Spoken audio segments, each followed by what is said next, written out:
이 시간 종료주일 에스라 새벽 말씀 사경의 목요일 새벽에 우리에게 주시는 하나님의 말씀입니다. 예레미야에 가서 3장 34절로 66절까지를 저와 함께 한 절씩 교독해서 봉독해 올리시겠습니다.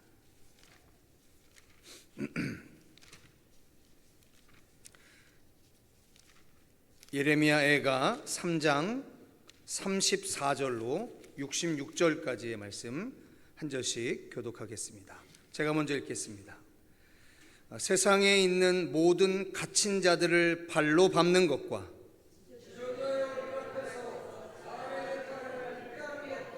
사람의 송사를 억울하게 하는 것은 다 주께서 기쁘게 보시는 것이 아니로다.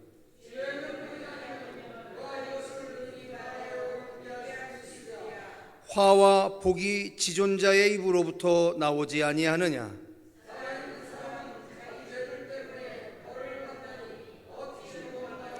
우리가 스스로 우리의 행위들을 조사하고 여호와께로 돌아가자.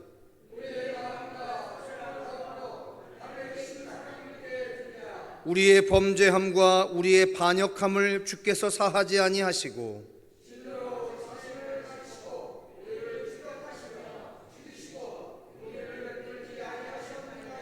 주께서 구름으로 자신을 가리사 기도가 상달되지 못하게 하시고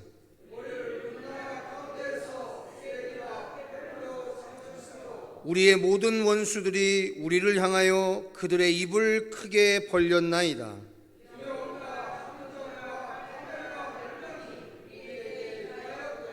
딸, 내 백성의 파멸로 말미암아 내 눈에는 눈물이 시내처럼 흐르도다.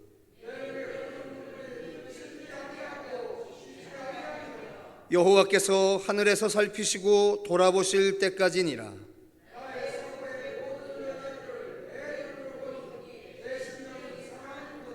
나의 원수들이 이유 없이 나를 새처럼 사냥하는도다.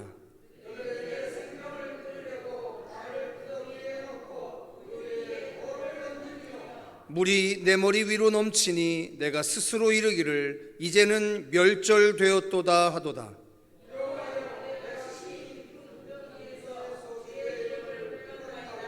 주께서 이미 나의 음성을 들으셨사오니 이제 나의 탄식과 부르짖음에 주의 귀를 가리지 마옵소서.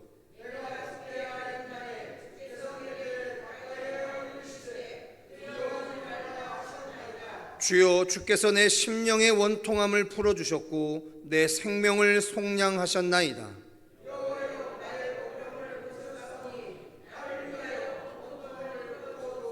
그들이 내게 보복하며 나를 모해함을 주께서 다 보셨나이다.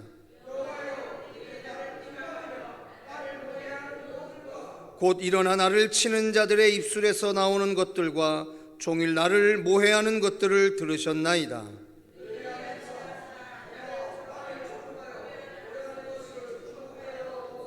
여호와여, 주께서 그들의 손이 행한 대로 그들에게 보응하사 함께 하겠습니다. 주께서 진노로 그들을 뒤쫓으사 여호와의 하늘 아래에서 멸하소서. 아멘. 예레미야애가서는 총 5편의 시로 구성되어 있습니다. 왜 하필이면 5편일까? 그것은 이제 지난 신년맞이 에스라 새벽 말씀 사경회를 통해서 몇 차례 언급드렸던 것처럼 이 5이라고 하는 숫자가 가지고 있는 중요한 의미가 있다라고 하는 겁니다. 유대인들에게 가장 하나님의 은혜에 대한 가장 확실한 증거가 바로 모세오경입니다. 하나님이 모세를 통해서 유대인에게 주었던 5권의 책, 이것이 하나님이 유대인과 맺은 가장 강력한 은혜의 약속의 징표다라고 그들은 생각을 합니다. 그래서 그 5이라고 하는 숫자를 그들은 꽤 좋아합니다. 여러분 잘 아시는 것처럼 5개의 떡덩이, 2마리의 물고기, 오병이어 사건도 마찬가지. 그리고 시편도 우리가 150편으로 구성이 되어 있지만 사실은 그것은 5권의 책을 150편으로 만든 거죠. 이 예레미야 애가가 왜 하필이면 5편의 시로 슬픔의 노래를 했을까? 그것은 형식상으로는 슬픔의 노래이지만 사실은 이스라엘의 멸망 앞에 우리들이 차마 육신의 눈으로는 인정할 수 없지만 곰곰이 살펴보면 이스라엘의 역사적인 멸망은 또 다른 하나님의 은혜의 방편이다, 이렇게 그들은 고백하고 있는 겁니다. 참 어려운 이야기입니다. 그리고 수많은 논란이 있을 수 있는 말이지만 많은 역사학자들이 하는 이야기 중에 이런 얘기가 있습니다. 왜 하나님이 이스라엘을 멸망하게 했을까? 사실은 이스라엘이 멸망할 그 어간이 세계사적으로는 어떠한 시기였었냐면 제국의 시대가 시작되어지는 시점이었습니다. 제국의 시대, 즉 아수르라고 하는 제국, 바벨론이라고 하는 제국, 그리고 페르시아라고 하는 제국, 로마라고 하는 제국, 이와 같이 아주 작은 민족 국가 정도의 국가로만 이루어지고 있었던 세계사가 급작스럽게 제국, 즉 다른 민족, 다른 나라를 정벌하는 것을 근간으로 하는 체제, 이 제국의 시대가 비로소 시작됐던 시점이었다. 그렇기 때문에 민족적인 틀 안에서 유지하려고 했었던 이스라엘의 언약의 공동체는 더 이상 제국이라고 하는 시대를 견뎌낼 수 없었던 거죠.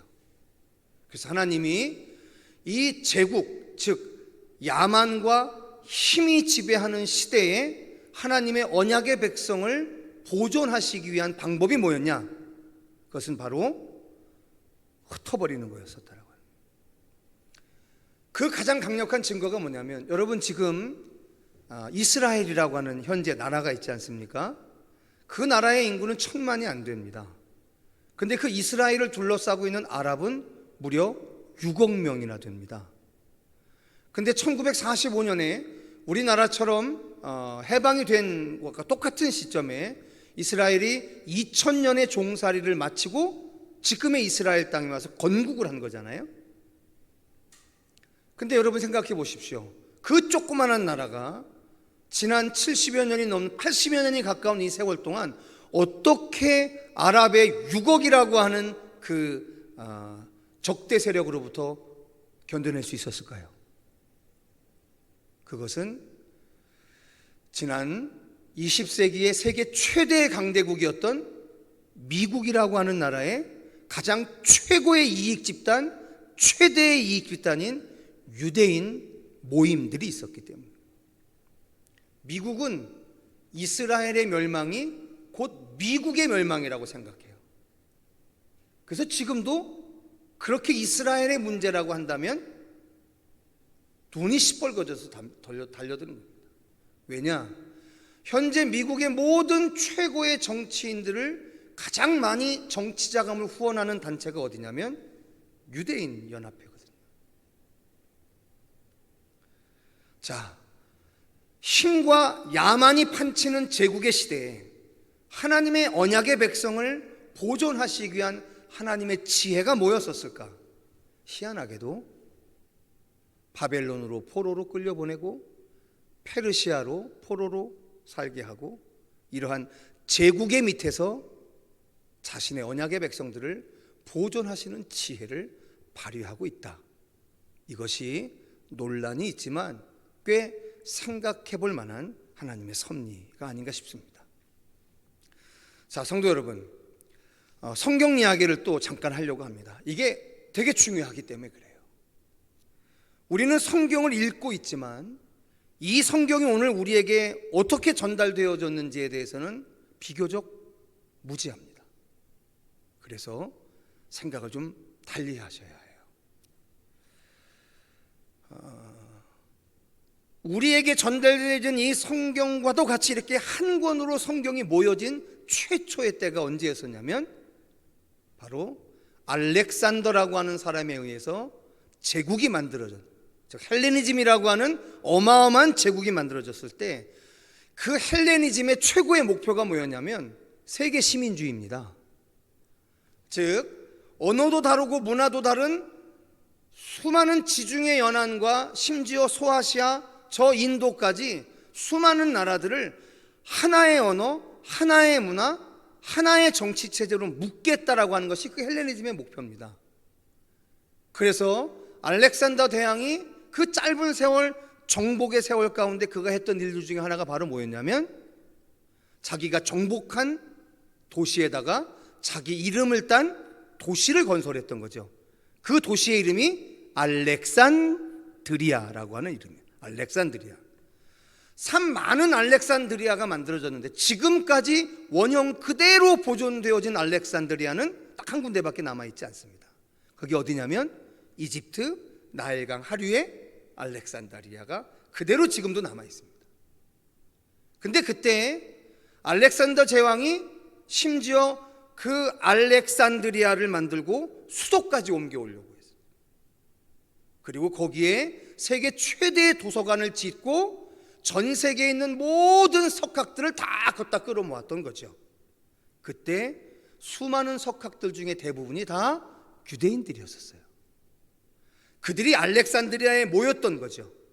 그리고 그 시대에 최고의 지성인들이었던 유대인들이 그 시대에 공용어였던 헬라어로 성경을 번역, 편찬해냈던 것이 바로 70인역이라고 하는 성경이었던 거예요.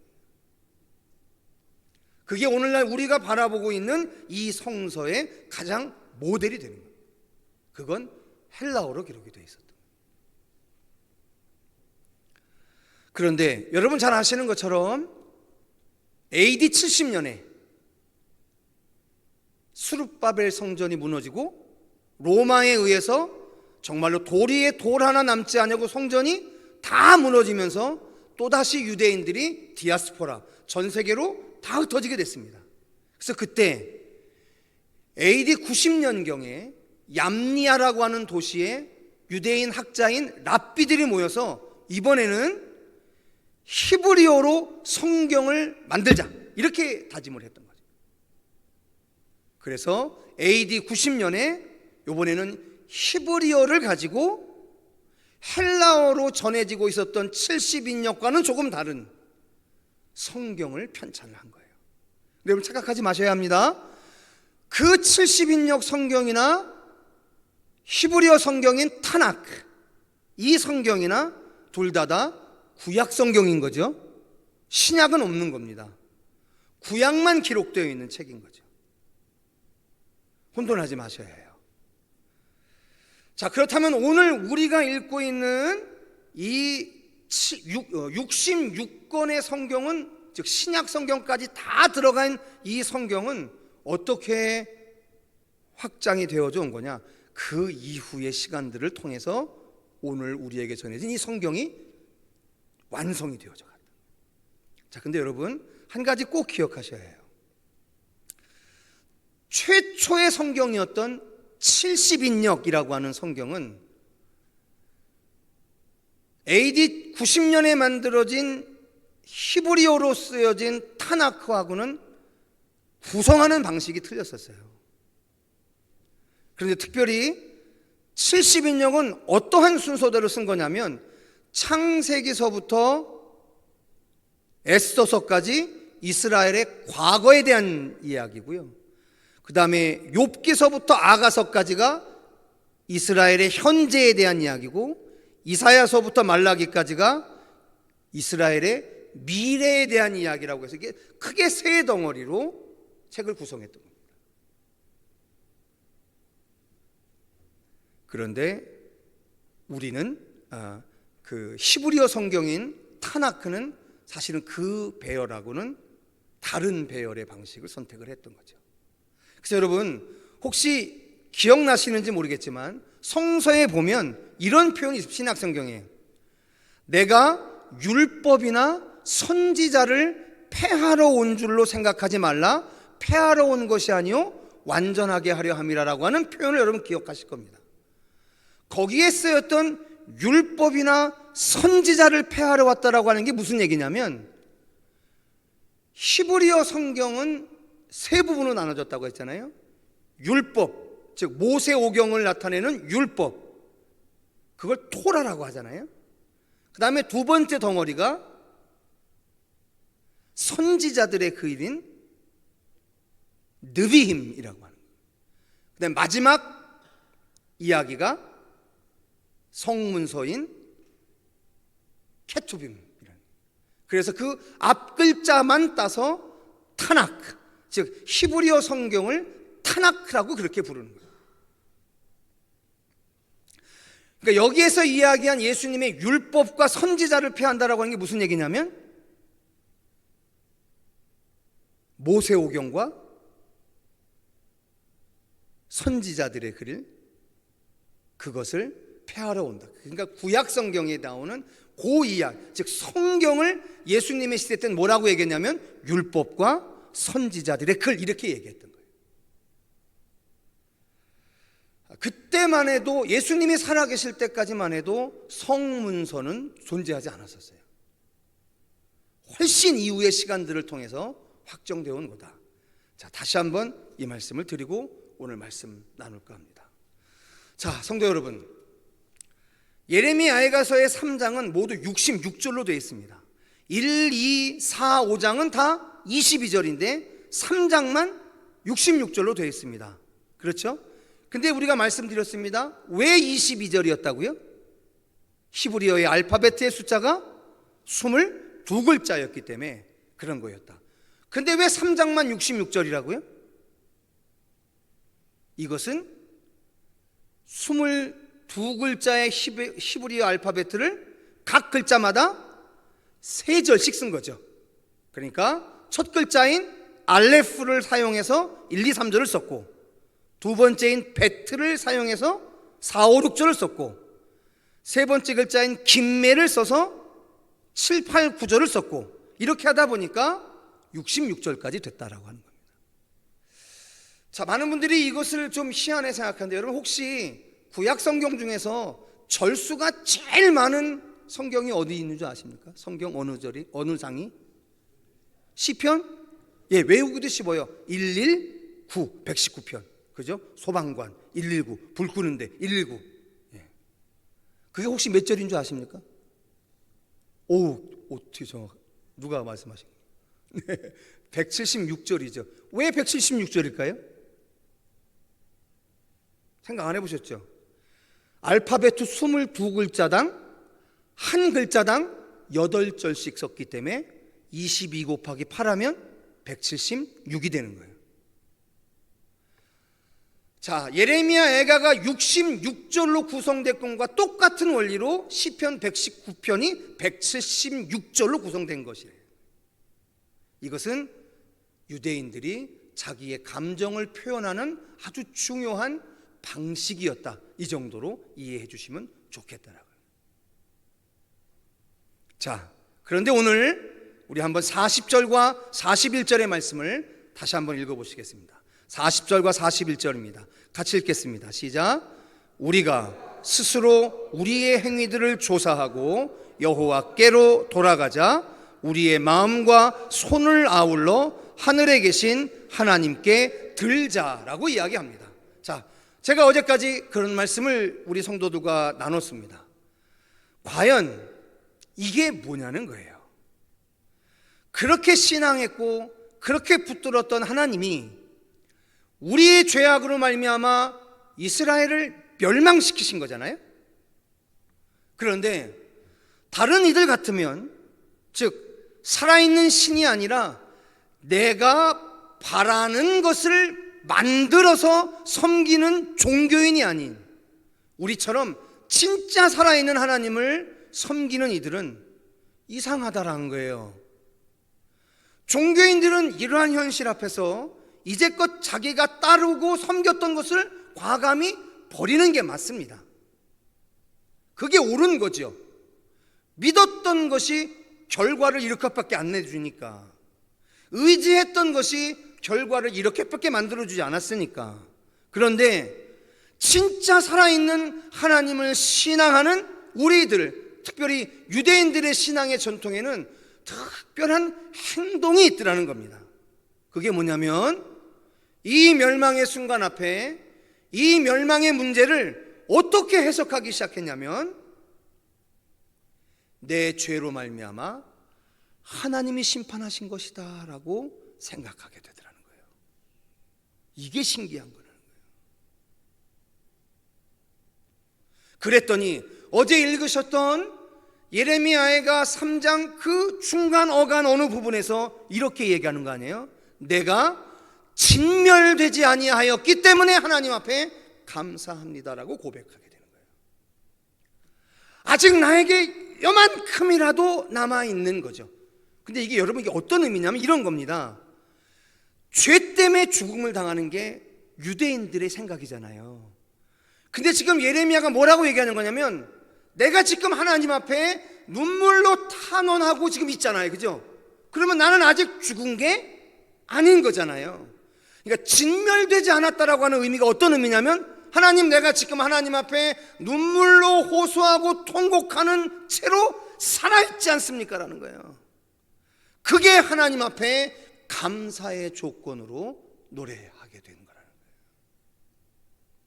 죄의 삭은 사망인데 우리의 죄로 말미암아 이스라엘이 멸망했다고 한다면 다 죽었어야 되는데, 호흡이 끊어졌어야 되는데, 내가 지금 하나님 앞에 탄원하고 있는 이 현실 자체가 아직 하나님의 긍휼이 풍성하심으로 말미암아 나에게 남겨져 있는 것이다라고. 그 남겨져 있는 것이 확인됐으니 이제 내가 감사하고 소망하겠다라고 하는 게 어제의 마지막이에요. 그리고는 이야기합니다. 우리가 스스로 우리의 행위들을 조사하고 여호와께로 돌아가자. 우리의 마음과 손을 아울러 하늘에 계신 하나님께 들자라고 노래하고 있는 거라는 거예요. 이제 내가 다시 하나님 앞에 나아가 하나님 앞에 내 마음과 손을 들어서 여호와께로 돌아가면 다시 희망이 있을 것이다 라고 이야기하는 거예요. 슬픔과 탄식의 애가는 절망의 이야기가 아니라니까요.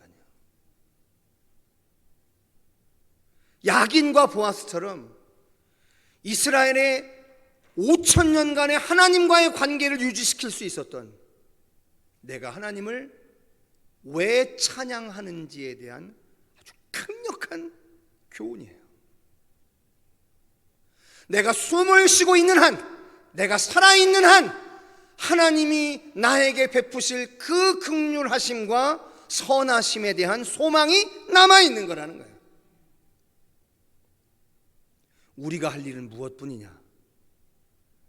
그 호흡을 남겨놓으신 그 하나님 앞에 내 죄악을 다 조사하고 자복하며 다시 내 마음과 손을 들어 나아가자라고요. 그거 하나뿐이라는 거예요. 저는 며칠 전부터 교회에 들어오는데 1층 엘리베이터 입구에 철쭉이 2개가 이렇게 있는 거예요. 누가 갖다 놓으셨지? 제가 철쭉을 되게 좋아하거든요. 왜냐하면 제가 학교 다닐 때 이 4월, 3, 4월 되면요, 이 진달래하고 철쭉이 정말 흐드러지게 피던 장소가 있었어요. 지금은 뭐 경영관으로 짓는다고 해갖고서 그걸 싹 그냥 망가뜨려 버렸던데, 제가 그 철쭉 진달래에 대한 이 애상이 참 큽니다. 근데 누군지 모르겠는데 1층 엘리베이터의 양쪽에 곱게 철쭉을 놓으신 거예요. 제가 엘리베이터 타고 올라가면서 그 생각을 합니다. 누군지는 잘 모르겠는데, 예측되는 부분은 있지만 누군지는 잘 모르겠는데, 이렇게 교회가 어렵고 힘든 세월의 한복판에서 아직도 하나님의 몸된 교회 안에 봄이 됐다고 철쭉 화분을 갖다 놓는 이 간절한 마음이 있구나라는 생각을 하고 올라갑니다. 그분은 교회 어려운 거 모르겠어요? 그분은 신앙생활 어려운 거 모르겠어요? 그분은 힘든 거 없으시겠어요? 그런데 보이지 않지만 하나님을 향한 자기의 소망의 마음을 그렇게 표현해내고 있다라고 하는 게 참 귀하지 않습니까? 사랑하는 성도 여러분, 우리는 말입니다, 오늘 살아서 예배하고 있습니다. 그래서 하나님이 우리에게 베푸실 은혜와 긍휼은 남아있어요. 그 믿음 가지시고 오늘도 예배의 자리에서, 하나님을 찬양하는 자리에서, 그리고 가능하시다면 오늘 우리를 돌아봐 우리의 죄악의 행위들을 조사하고 하나님 앞에 돌아가는 거룩한 승리의 인생 되실 수 있기를 주님의 이름으로 축원합니다.